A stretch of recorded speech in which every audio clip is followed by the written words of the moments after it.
Hello.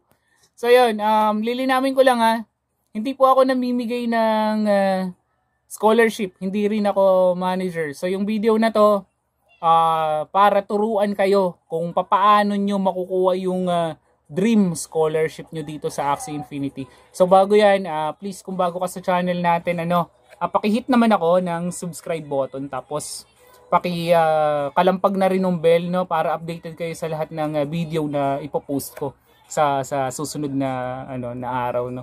So ayun, simulan na natin tong tutorial na to, no, kung paano nyo makukuha yung dream scholarship nyo sa Axie. So yan. Alright, so ito na guys, para sa mga nagtatanong kung paano makukuha yung dream scholarship nila. So unang-una dapat punta muna kayo. So sa desktop nyo to i-open or di kaya sa laptop pwede na. Pwede rin naman sa mobile phone pero kasi maliit kasi. Hindi mahirap gamitin to kapag sa cellphone tayo nag-open. So although pwede naman siya o i-open sa cellphone pero maganda kung sa desktop o di kaya sa laptop nyo open. Okay. So ito yung sinasabi ko sa inyo, Axie Infinity. So parang sa Messenger or sa Facebook, ito yung group. Group kung saan may mga managers na naghahanap ng scholar at meron din namang mga aspiring player na naghahanap ng scholarship. So ito yung sinasabi ko na 70-30 or sa ngayon kasi sa sobrang dami na nakuha na scholar dito. Pero nagre-range pa rin naman siya ng 60-40. So 60% makakakuha kayo ng scholarship dito. Pero 40% hindi rin kasi depende yon sa ganda ng resume nyo. Okay? So tingnan nyo to. So ano ba yung resume na sinasabi ko? Yung resume na to, ito yung hindi yung common na pinapasa natin kapag ka nag-a-apply tayo ng trabaho. So kapag ka may nag-PM sa inyo na manager na, please pakipasa ng resume mo, hindi nyo ipapasa yung normal sa atin na resume na pinapasa kapag ka nag-a-apply tayo ng trabaho. So ito yung yung sinasabi natin na scholar na na resume. Ito, sample nito kay Marco Miguel, shoutout sa iyo. So sana hindi ako maka-copyright dito, Okay? So wala naman permission ni Marco Miguel. So wag na lang, yan. Wag na lang natin pakita yung pangalan. So ito yung resume na sinasabi dito sa Discord. Hello manager, I'm looking for a scholarship. 26 years old, Valenzuela. Yan. Okay, so ito yung resume na sinasabi. So sa pagkuha natin ng scholarship sa resume, nagkakatalo. Okay, so huwag kayong mag-alala, Itong GC na to, itong kung saan naghahanap ng scholarship, ipapasa ko to sa description nung video na to. Tapos ilalagay ko na rin sa may comment section yung resume na ginamit ko para makakuha ako ng scholarship at the same time na ipasok ko yung kapatid ko saka yung wife ko, Ilalagay ko na rin sa comment section para i-copy paste nyo na lang, tapos syempre palitan nyo na lang yung pangalan, age, yung location nyo, yung occupation nyo. Mas maganda sa occupation, lagay nyo dito, live streamer kayo tapos content creator. Okay? Pero pwede rin naman na ilagay nyo yung kung tatrabaho talaga. Pero sa akin kasi ang nilagay ko dito is content creators, gamer, saka live streamer. Okay? So nakalagay dito sa kanya kung gaano katagal ka maglalaro ng Axie Infinity. So tinitingnan din yun. So dito nakalagay dito 8 to 12 hours. Pero kung nilagay ko dito ay 12 to 15 hours. So what device do you use to play Axie Infinity? So nilagay ko dito ay mobile phone, laptop, o di kaya ay PC. Okay? Tapos anong network ang gamit nyo sa paglalaro ng Axie Infinity? Guys, note lang huwag kayong maglalagay ng pangalan ng network provider nyo.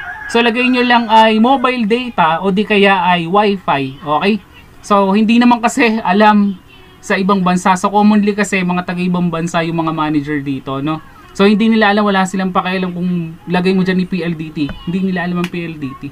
Okay? Kasi naka AT&T sila, especially sa Amerika, So lagay nyo lang dyan ay wifi. Okay? So pwede rin na fiber, wifi, fiber, ganun. Okay? Tapos meron pa ditong part na paano o ano ang qualification mo para matanggap ka bilang scholar. Okay? Ang nilagay ko dito ay meron akong experience sa paglalaro ng Axie Infinity. Okay? So, yabangan nyo na sa resume nyo. Hindi naman nila tayo kilala actually, no? Kung tayo ba ay totoong naglaro na dati ng Axie Infinity or hindi.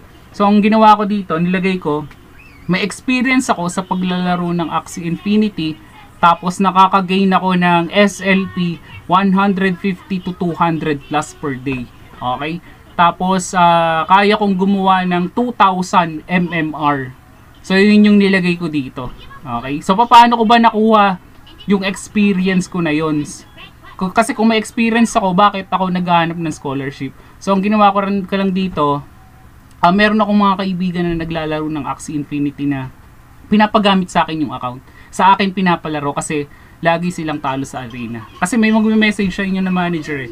So, paano? I-discuss mo lang sa kanya kung ano yung experience mo. So, yabangan nyo na lang, no? So, paniwalain nyo na lang siya. Pero, edge pa rin. Wait lang ha. Bakit, baby? Sige na, gawin ka na dun. Pero, edge pa rin, guys, na ano ha, na may alam talaga kayo sa paglalaro. So, ang gawin nyo, mag-search na lang kayo sa Google o di kaya sa YouTube. Marami naman ang content creator ngayon na naglalabas ng mga information about Axie Infinity. So, suggest ko lang sa inyo na ilagay nyo dun sa resume nyo. Ito yung resume na ano, na may experience kayo sa paglalaro ng Axie Infinity, na makakagawa kayo ng SLP ng 150 to 200 or mas mataas pa sa 200 SLP, saka mayroon kayong MMR na 200k pataas. Okay? So, yun kasi yung hinahanap ng mga manager natin. Okay? Tapos itong link ng group na to, ilalagay ko na lang sa comment section o di kaya sa description box. Ano? Tapos, paano pala? Saan natin ipopost? Kunwari, nag-open na kayo. Kasi pagka nag-open kayo ng Discord, especially sa laptop o di kaya, o kahit saan, pag nag-open kayo ng Discord, walang lalabas na ganito. Walang lumalabas na group. So, ang gagawin nyo, maghahanap kayo ng invitation para sa server na to. Okay? So, saan ba makukuha tong server na to? Sa mga kakilala nyo, o di kaya, i-search nyo, magsa-search kayo dito. Okay? Pero ito, ilalagay ko na to sa comment section or description box para hindi nyo nahahanapin. Okay, so saan nyo siya ipopost? Hanapin nyo lang dito sa may kaliwa yung hashtag scholarship. Pagka sa mobile phone nyo siya binuksan, itong parang hindi kasi kita dito yung picture or logo. Ano siya, parang libro siya. Hashtag, tas may libro, tapos scholarship. So, yan. Dito nyo siya i-paste yung resume na edited, na pwede nyo siyang i-edit, na ipopost ko na lang sa comment section, no? Yan dyan. Ang kagandahan lang dito, guys, yung pagpo-post ng resume, mauulit mo lang siya every 6 hours.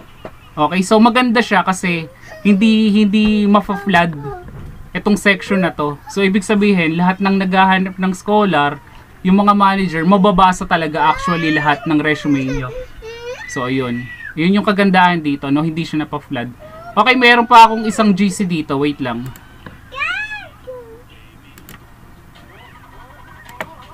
Ayun. Sabi ko nga maganda dito kasi every 6 hours ka lang pwede mag-post ng resume. So, may chance na mabasa lahat ng manager yung resume na pinasa nyo dito. Kasi hindi mapa-flood itong part na to ng scholarship. Okay, bakit meron pa ako ditong server para sa mga scholar? Mag-ingat lang kayo sa paghahanap ng server kasi katulad nitong server na to. Ayan. Pag lilink mo siya, madami na siyang member pero ayan, tingnan natin sa member log. Meron kasing mga mga server na kailangan mo muna mag-invite ng marami na papasok sa server na to. Yung mga naghahanap din ng scholarship. Pagka naka-invite ka ng mas marami, parang mas mataas yung chance mo na makakuha ng scholarship. Pero ang dami kasing member sa mga server na to. Katulad nito, 8,997. Tingnan natin yung scholarship section dito. Ayan. So lahat naman every 6 hours pwede kang mag-post ng resume mo. Pero kasi kung ang batayan nila dito is padamihan ng marirecruit, so parang para sa akin hindi siya legit na server para sa mga naghahanap ng scholarship compare dito na talagang walang minimum requirements, so walang requirement na hinihingi sa'yo na kailangan mong mag-recruit ng madami na tao para pumasok sa server nito. So yun yung pagkakaiba ng dalawa na to. So kaya nga ito na lang yung ibibigay ko sa inyo. Kaya nga sinabi ko sa inyo na 70-30 ang chance nyo dito na makuha yung scholarship.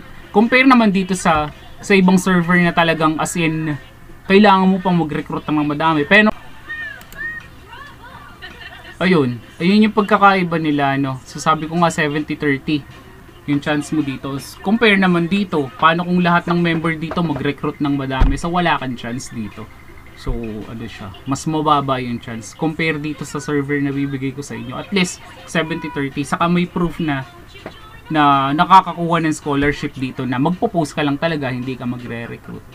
So ayun, balitaan nyo ako, tapos pa-comment na lang sa baba kung may mga question pa kayo, no. So re-replyan ko naman siya, no. Lahat naman yung nagko-comment sa mga video natin sa channel ay nire-replyan ko. So yun, comment lang kayo, tapos please paki-comment kung nakuha nyo na yung syempre yung dream scholarship nyo. Okay? So yun, good luck guys. Pa-update na lang ako, no. Tapos paki-share na rin ako nito. Tapos paki-like, syempre pa-subscribe. Ayun, salamat. Salamat pala kasi nakaano na tayo, ha. 600, almost magse 700 subscribers na tayo. So sana mapaabot na natin to ng 1K. So yun, good luck. Good luck sa atin pare-pareho, no. So bye guys.